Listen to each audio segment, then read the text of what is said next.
नमस्कार दोस्तों, मैं हूं Sujata Deshmukh and welcome to my YouTube channel Asha academy. Channel को सब्सक्राइब करना, वीडियोस अगर पसंद आते हैं तो उन्हें लाइक एंड शेयर करना एंड कमेंट देना मत भूलिए। आज के इस वीडियो में हम देखने वाले हैं बिजनेस मैनेजमेंट की सीरीज 3, जिसमें ऑर्गेनाइजेशन एंड स्टाफिंग पे बेस्ड एमसीक्यूज दिए गए हैं। ये चैप्टर मैंने 2 पार्ट्स में डिवाइड किया है, तो ये है हमारा पार्ट फर्स्ट। तो चलिए शुरुआत करते हैं। First question, dash is the process of determining the activities, grouping the activities and assigning the authority and responsibility. तो जब भी grouping of activities, authority and responsibilities ये वर्ड आए तो ये ऑर्गेनाइजिंग इस मैनेजमेंट फंक्शन से रिलेटेड है। सेकेंड है, executive should be asked to supervise a reasonable number of subordinate. This principle of organization is called as, और this principle of organizing is called as। तो जब एक सुपरवाइजर के under reasonable number of members रहे, ज़्यादा वरना कम नहीं रहे, तो उसे हम कहते हैं span of control. Third question, chain of command is also known as. तो चेन ऑफ कमांड को ही हम स्केलर प्रिंसिपल कहते हैं, जिसमें जो ऑर्गेनाइजेशन स्ट्रक्चर दिया है उन्हें ही हम रिपोर्ट करें, वरना उनसे ही हम नोटिसेस उनसे ही हमें नोटिसेस मिले।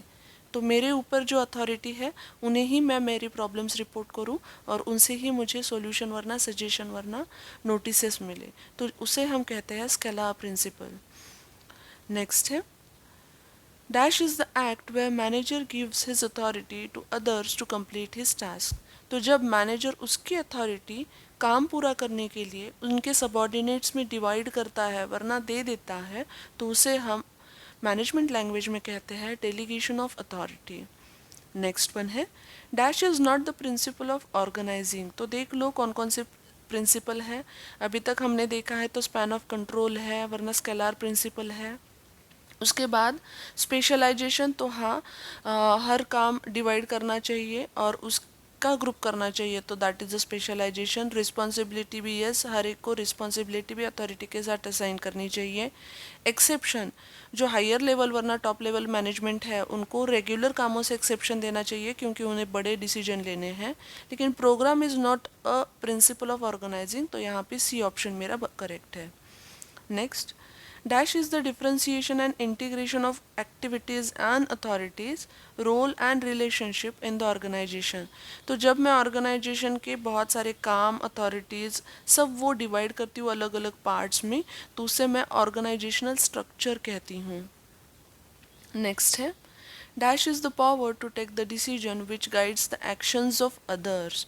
तो जब मेरे पास अथॉरिटी रहती है तब मैं उस अथॉरिटी से लोगों को गाइड करती हूँ, जब मैं सुपरवाइज़र कहलाती हूँ, तो यहाँ पे सी ऑप्शन मेरा करेक्ट है।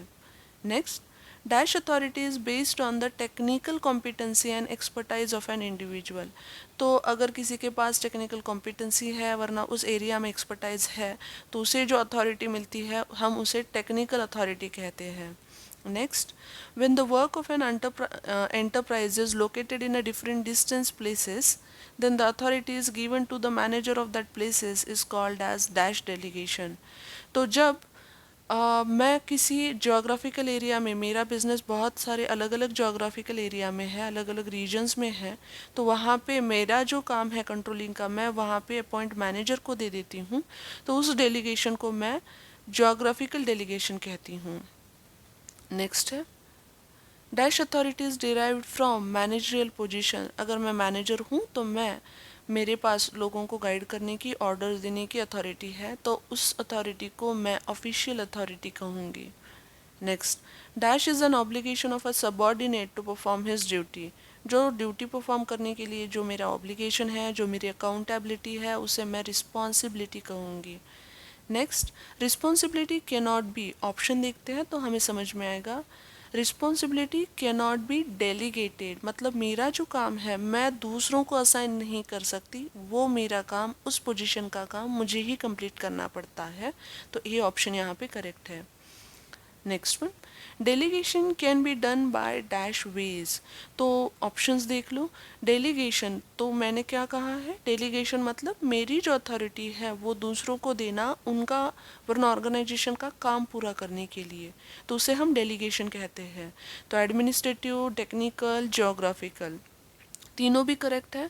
एडमिनिस्ट्रेटिव में फाइनेंस डिपार्टमेंट के लिए जनरल मैनेजर कुछ अथॉरिटी डेलीगेट करता है, प्रोडक्शन डिपार्टमेंट के लिए, एचआर डिपार्टमेंट के लिए, तो उसे एडमिनिस्ट्रेटिव डेलीगेशन कहते हैं। टेक्निकल में जिसे टेक्निकल एक्सपर्टाइज है उनको थोड़ी सी अथॉरिटी दी जाती है काम पूरा करने के लिए, तो उसे टेक्निकल डेलीगेशन कहा जाता है।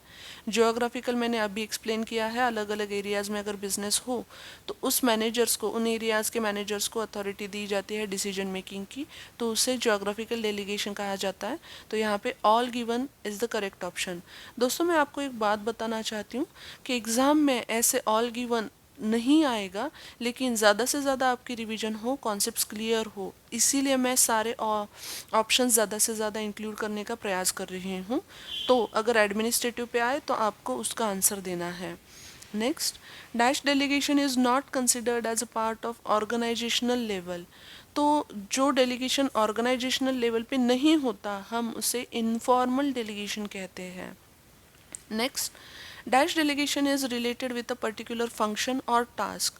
मतलब एक काम के लिए मैंने अथॉरिटी दी है, वो काम पूरा हो जाएगा तो वो अथॉरिटी भी कंप्लीट हो जाएगी, वरना वो ख़त्म हो जाएगी, उसे कहा जाता है स्पेसिफिक डेलीगेशन। यहाँ पे थोड़ा सा क्वेश्चन पहले आ गया है, but see the question number 16।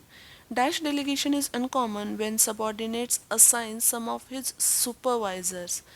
तो यहाँ पे उल्टा है, मैंने क्या कहा है, जब सुपरवाइजर सबऑर्डिनेट को अपॉइंट करता है तो हम उसे डेलीगेशन कहते हैं, वरना हम उसे डाउनवर्ड डेलीगेशन कहते हैं। लेकिन यहाँ पे उल्टी प्रोसेस हो रही है, ये अनकॉमन इन नेचर है और रेयर है कि जहाँ पे सबऑर्डिनेट असाइन करते हैं कि हमारा काम पूरा करने के लिए हमें ये सुपरवाइजर चाहिए, तो हम उसे अपवर्ड डेलीगेशन कहते हैं। 17th question, which of the following is the principle of delegation of authority. तो मुझे मेरी जो अथॉरिटी वो दूसरों को देने के लिए कौन कौन से प्रिंसिपल है, तो authority bye result, authority bye status and level and unity of command. तो जैसे काम का रिजल्ट आ रहा है वैसे वैसे मैं अथॉरिटी दे रही हूँ, हो सकता है जिस पोजीशन पे मैनेजर है उस लेवल पे मैं उनको अथॉरिटी देती हूँ, तो अथॉरिटी बाय स्टेटस और लेवल है। यूनिटी ऑफ कमांड मतलब एक आदमी के पास एक ही इंस्ट्रक्शन, एक ही आदमी इंस्ट्रक्शन दे दे, तो that is the unity of command. एक ही आदमी डेलीगेट भी करे authority, that is the unity of command.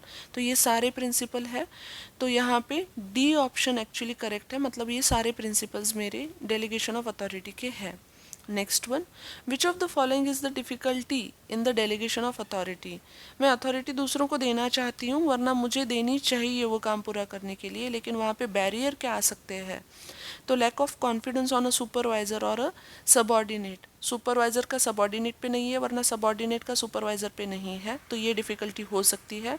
Conservative attitude of a supervisor, मुझे मेरा काम दूसरों को ज़्यादा से ज़्यादा अथॉरिटी नहीं देनी है, मुझे रिस्पॉन्सिबिलिटीज़ देनी है, तो conservative attitude. And lack of information and resources, information भी लैग है, वहाँ पे काम को पूरा करने के लिए रिसोर्सेज भी अच्छी तरह से नहीं है, तो ये सारे डिफ़िकल्टीज डेलीगेशन ऑफ अथॉरिटी में हो सकते हैं। तो इसका सेकेंड पार्ट भी मैं आपको दे दूँगी। अगर ये वीडियो आपको पसंद आया तो लाइक करना, शेयर करना एंड चैनल को सब्सक्राइब करना मत भूलिए। Thank you very much for watching.